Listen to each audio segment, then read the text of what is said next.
Salut à tous, le journal du foot de ce lundi 12 octobre. Les Bleus et le Portugal dos à dos dimanche soir au Stade de France dans le cadre de la Ligue des Nations. Score final 0-0 dans un match très fermé, plutôt marqué par la bonne organisation défensive des deux équipes. Tout reste à faire dans la course au Final Four. On retiendra une image sympa avant la reprise de la seconde période. Cet échange complice entre Cristiano Ronaldo et Kylian Mbappé.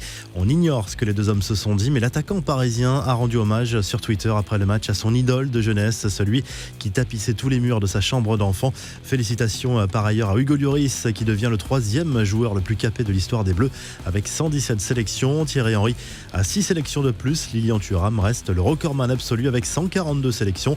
Les autres images à retenir de la soirée en Ligue des Nations, le festival d'Erling Haaland avec la Norvège face à la Roumanie. L'attaquant du Borussia Dortmund s'est offert son premier triplé en sélection lors de cette victoire 4-0. Le joueur n'a pas caché sa fierté sur les réseaux sociaux. Haaland, c'est déjà 6 buts en 6 sélections.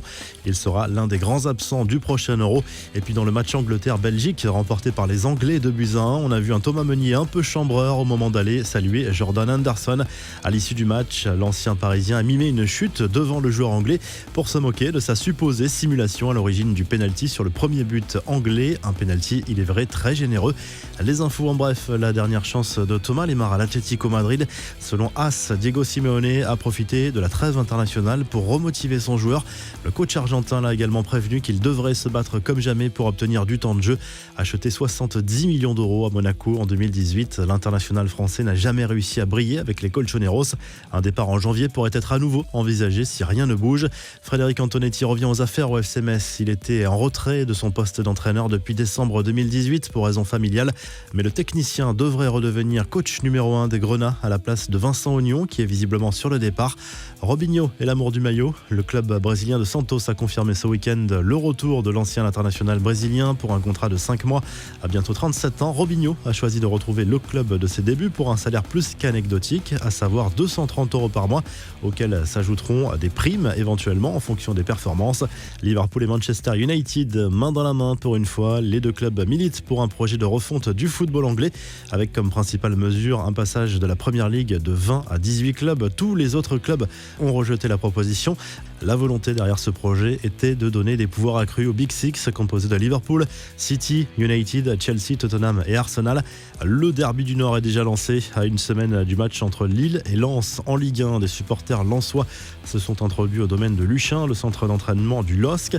Les fans lensois en ont profité pour remplacer un drapeau lillois par un autre en l'honneur des 100 et or. Enfin, cette info média, Djibril Cissé devient consultant pour la chaîne L'équipe. Il va intégrer le tour de table de l'équipe du soir chaque vendredi. Cissé rejoint d'autres consultants comme Mikou, Domenech, Obraniak ou encore Vicage Dorasso. La revue de presse direction l'Italie où le Corriere dello Sport revient sur le match nul entre la Pologne et la Squadra Azzurra dimanche soir dans le cadre de la Ligue des Nations. Les Italiens qui ont dominé sans parvenir à faire la différence gardent la tête de leur groupe avant de défier les Pays-Bas mercredi soir. Tuttosport se penche de son côté sur le calendrier chargé qui attend la Juve après la trêve internationale. Andrea Pirlo va devoir faire tourner énormément et composer quasiment 2 équipes pour tenir la cadence entre la Serie A et le coup d'envoi de la Ligue des Champions. Vous retrouvez l'actu foot sur topmercato.com, l'appli Top Mercato et à très vite pour un nouveau journal du foot.